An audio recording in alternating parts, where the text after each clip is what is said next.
Good evening, I'm Katerina Georgieva. This is CBC Windsor News. Thanks for watching.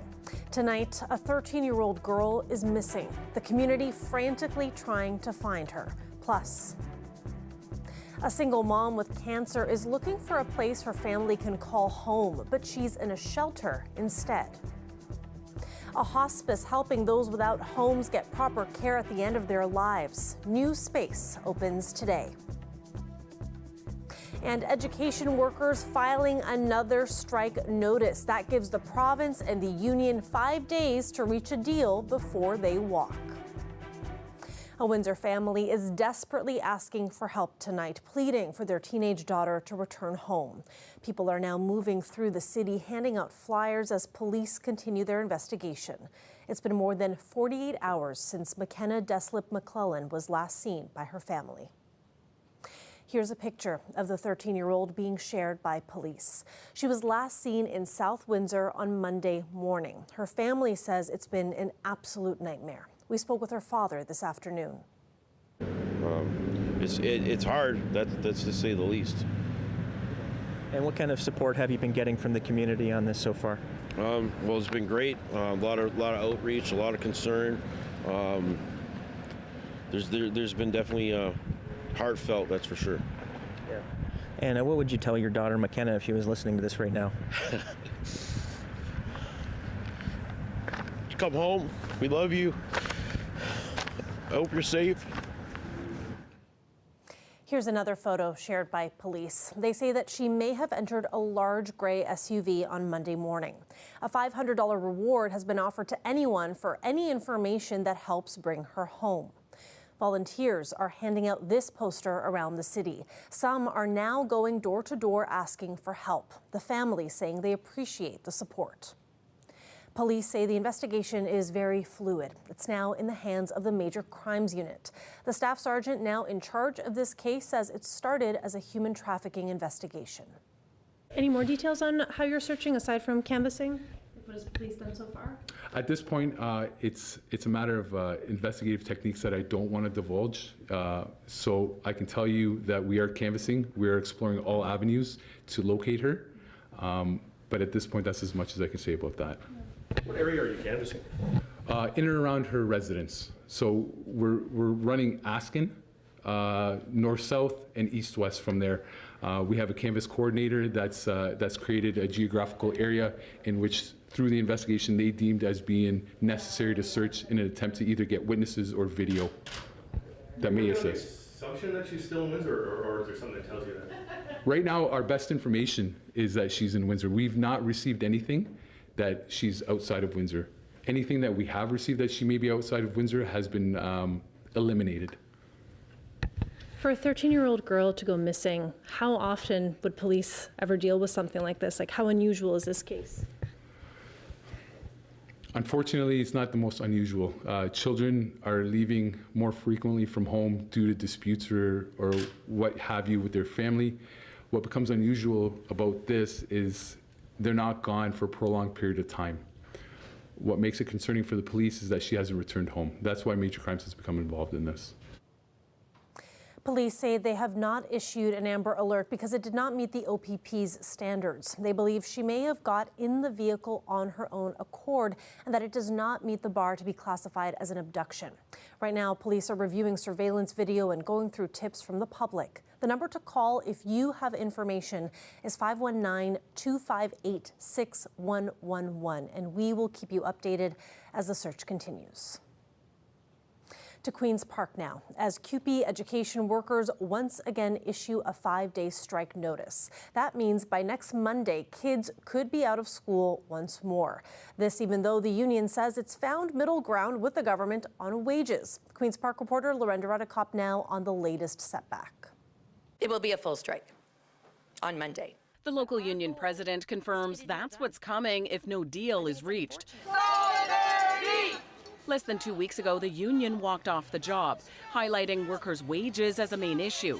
Now the union says it's reached middle ground with the government on that, with an extra $1 an hour for each year of the deal, around 3.59%. This government refused to put a single cent into new student services. We wanted early childhood educators in every kindergarten class. She says they also want more educational assistance. While he's saying no to students, Doug Ford found money for other things. Just this week, he found money to extend a tax cut that's going to cost $1.2 billion so that people can save a few pennies at the pump. This is just 2 days after the government repealed its legislation that forced a contract on the workers. I declare the motion carried. Education Minister Stephen Lecce says the government significantly upped its offer since that initial mandated contract. We've increased wages by over $335 million over 4 years for the lowest paid workers. We did that too, Speaker. We also said that we would offer a flat rate. We did that too. And the question is, why are we here? We did everything we said we would to the workers at QP. Lecce spoke to Power and Politics this afternoon. Up until last night, this has been entirely about wages. The union says the main issue is now getting more help for students. I think a perceptive public may notice that shift as well and be a bit annoyed with school closures over something that seemed to be less pressing than it is now. All the parents we talked to in downtown Toronto support the union, but here's how they reacted to the possibility of another school closure. No. We're disappointed for our daughter. We're disappointed for everybody here in the city. This is awful. She already cries to go to school every day. Now she's going to be upset. I just got my job. I guess that's the stop. But this isn't a sure thing. The two sides are still negotiating through a mediator. Both say they're committed to a deal. They now have 5 days to avoid a strike. Lorenda Redicomp, CBC News, Toronto. A single mother of 4 is struggling to find a place to call home here in Windsor. She joins thousands of people on a growing wait list for affordable housing. But as CBC's Jennifer Lagrassa reports, her hunt for housing is happening between cancer treatments. I giggled. Thought it was ridiculous. That was Merrick Hardy Monroe's reaction when she heard it will likely be 6 years before she can get affordable housing. The single mom of 4 moved from Saskatoon to Windsor in August to be closer to family as she deals with stage 4 cervical cancer. But for the last 2 months, she and her kids have been living in a shelter. As long as you're a single parent or you don't have the best credit or you don't have the full damage deposit or just them looking at you, sometimes they want nothing to do with you. I'm not a bad person, but we get painted with one brush and only one brush. No affordable housing options and discrimination against her as an Indigenous single mom on social assistance has kept her from finding a place to rent. I'm not sure what the solution is. Amy Graff is a housing worker for Indigenous community members. She's put Hardy Monroe on a wait list. The crisis of homelessness is reaching everywhere right now, and it's very hard to be in a position where you hear all these stories and you really have nothing to offer. All of Can-Am Urban Native Homes' nearly 100 units are full. There's a growing wait list of about 150 individuals and 40 families. The housing crisis is putting more strain on shelters, like the one Hardy Monroe is staying at. What we're seeing is an increased length in stay. It used to be perhaps 30 days as the average length of stay for a family, and now we're pushing closer to 40 days on average. It's not uncommon to see families who are here for months as opposed to weeks that we used to see. So it just means that it becomes that much harder to support a family out of the shelter back into the community. Stays get longer, which then means I don't have the space for the next family who's coming in and looking for shelter as well. Along with more affordable housing, service providers say that there could be rent regulation, more transitional housing, and that landlords need to be more open to renting to people on social assistance. This is a struggle not only for myself, but for other single moms. And I didn't want my kids to ever have to experience being homeless. With more cancer treatments likely next month, Hardy Monroe isn't sure whether she'll stay in Windsor if she can't find housing. Jennifer Lagrassa, CBC News, Windsor. The inflation rate isn't making things easier for people like Hardy Monroe. Canadians have been paying more at the gas pumps in recent weeks, and grocery prices have been rising at the fastest pace in decades. In October, they were 11% higher than they were the same time a year ago. But those increases are starting to slow down for groceries and natural gas. Meanwhile, the Bank of Canada has been boosting interest rates in recent months to tackle soaring inflation. 3 new beds are now available for end-of-life care, specifically for those experiencing homelessness. A $500,000 donation by the St. Elizabeth Foundation secured the rooms at the assisted living location in Sandwich Town. This afternoon, they opened the doors, giving us a tour of a space they say will be full by Friday. This is one of the rooms that we have here that we're showing you because we don't have patients currently in this room. Specialized bed that allows patients to get in and out of very easily, that lifts up, that's been purchased. We're working with also, and the city had identified the issues for the homeless population just in terms of housing in general. And we know that because of the number of people that live on the streets that are not able to be cared for in this type of a home environment, because they're typically, what happens is that they're sent to the hospital, or they die on the streets, or they die alone on some park bench somewhere. And so we know that that's been the need. We've heard it from the city, and so we came together to have conversations with the city and also to see how we could collectively come together to make a difference. Windows all out this way so that they get lots of sunshine, able to look out.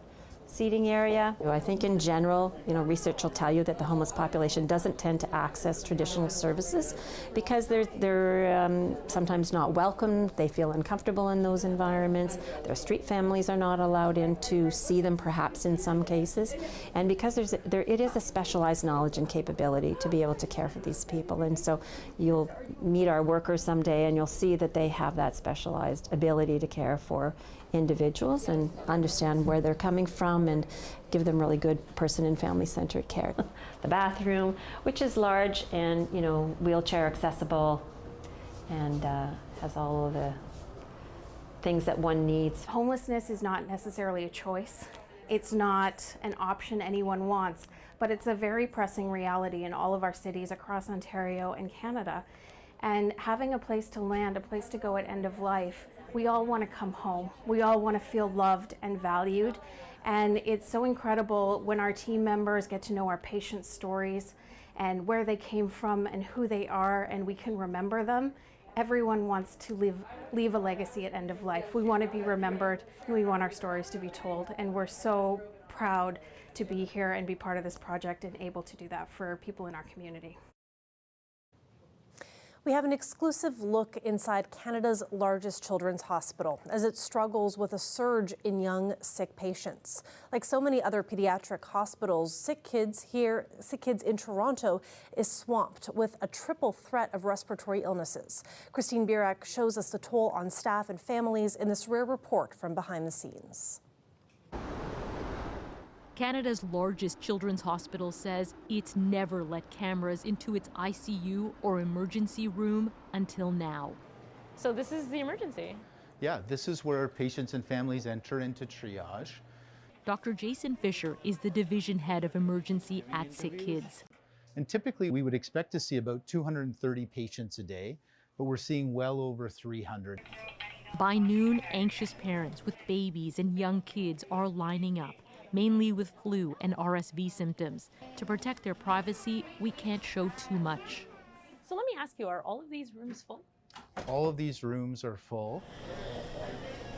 In the background, you can hear the children in those rooms. But we've just had a real high spike in the number of kids sick. While times vary, some patients are waiting up to 12 hours here to see a doctor. It's really been this perfect storm of different factors. We really don't have enough space in the system as it stands for them to be admitted to either a pediatric ward or, more importantly, to the ICU. The strain on the intensive care unit is palpable. Many of their tiny patients are struggling to breathe. We have about 5 patients in-house that we're having trouble placing internally. Doctors and nurses are desperately searching for beds. We have a patient that we're holding in emerge that needs to come. I don't have a spot for that patient. Kind of stuck right now. I feel like I'm a little bit handcuffed, to be honest. Yeah. I wish I had nurses for you. Yeah, me too. Dr. Stephen Schwartz is chief of critical care. That's what keeps us up at night, is that some child who really needs our care is going to be stuck somewhere else and unable to get in here. Some patients are now being transferred to other hospitals. Sick kids is also postponing surgeries children have been waiting months, even years for. I think it's important that people understand what's going on in the province and really across the country and across North America right now. I mean, there's that crib in the hallway as well. Back in the ER, charge nurse Lindsay Stewart-Leger is worried about staffing. Definitely a lot of burnout. Add to that, some parents are lashing out at staff, which has led to more security. So what's the level of anxiety you're feeling right now? It's definitely the highest it's ever been. Everyone's exhausted, but no one's giving up. Many are hoping this surge will end soon, and Canadians can help by simply following public health advice. Christine Burak, CBC News, Toronto. It appears that a confrontation between NATO and Russia has been avoided. NATO says the missile strike that killed 2 people in Poland yesterday was not a deliberate attack, and that the missile was likely fired by Ukraine, not Russia. The CBC's Chris Brown is in Poland, where the blast occurred. Well, this is the Polish village of Szabodew. We're about 500 meters or so from the actual impact site. A very busy scene. There's a police roadblock here stopping people from coming in any further. And as we've been here, we've seen many police vehicles. And the world's media, of course, is coming here as well. This is all, of course, because of the impact yesterday. We're about 5 kilometers or so from the Ukrainian border. And what it appears happened is that a missile flew in, crossed the border, and landed right in the middle of a grain facility, killing 2 people. We understand, according to interviews, that people here have given Polish media outlets that the 2 men were working at the time. One was a truck driver, the other was working on the scales at this grain facility, and they died instantly. One of the men we also know was married to a school teacher here, and so this has profoundly shocked this very small community. NATO's war in Ukraine has hit home, obviously, as close as it can get, and also created a huge scare much further afield. Moscow's reaction to this has been fairly predictable. They complained to begin with that they were targeted, singled out by the West. They said, we didn't fire this missile into Poland. The crowdsourcing that was initially starting on the internet, looking at the pieces, the fragments of this missile, suggested it might have been a Ukrainian anti-missile missile from the S-300 battery. And as we all heard today, Joe Biden and many other world leaders confirmed that it was in fact fired from Ukraine and not from Russia. Nonetheless, the Kremlin is going as hard as they can with this. They've summoned Poland's ambassador to Russia for a dressing down to complain about this, playing the victim. But of course, yesterday was just an awful one for Ukraine. Over almost 100 missiles fired at civilian infrastructure targets, not at military ones, and this was the consequence. Chris Brown, CBC News, near the Poland-Ukraine border. Let's take a live look outside there. Is it rain? Is it snow? Maybe a little bit of both. Well, we've got a chance of either into this evening with more flurries possible for the rest of the week. Colette Kennedy will be here after the break with more. Stay with us.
Colette Kennedy is here now for a look at our weather forecast. Colette, today not a very nice day. It was kind of gray, a bit of drizzle, then it turned into snow for like a minute. Yeah. And I feel like that's kind of what it's going to look like this week. Yeah, you know, it is that part. It's when you get the cloud deck and it just kind of gives that gloomy appearance. I know it can kind of take your spirits down a little bit.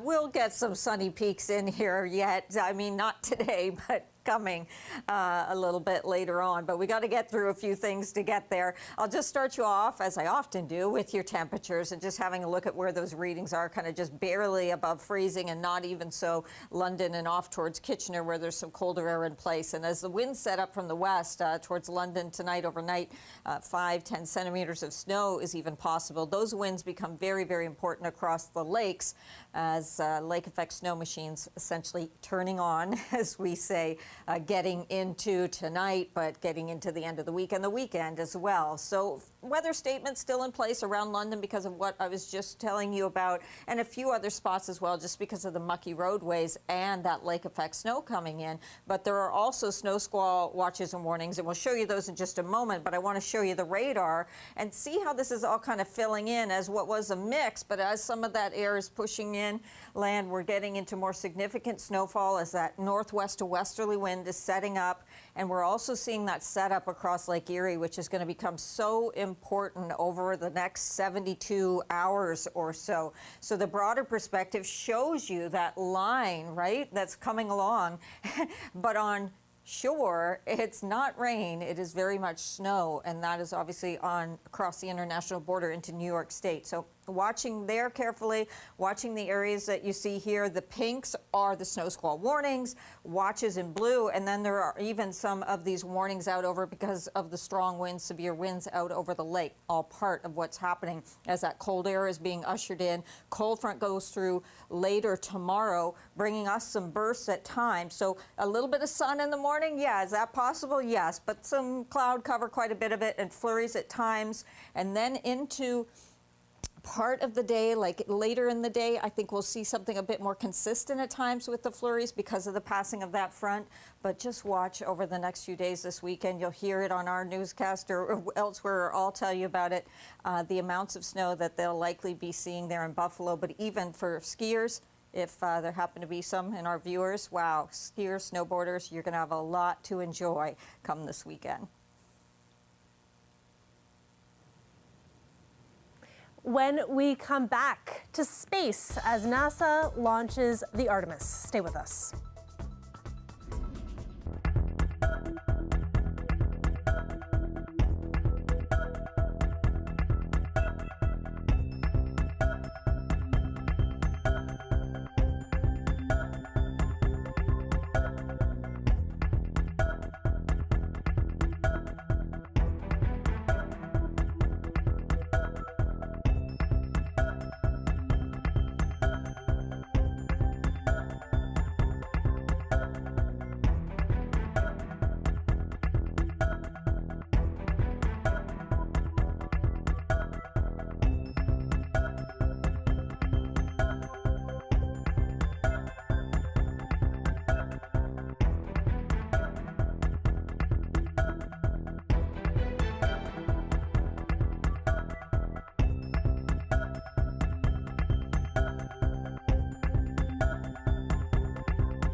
NASA has launched its most powerful rocket ever. Artemis took off from the Kennedy Space Center in Florida earlier today.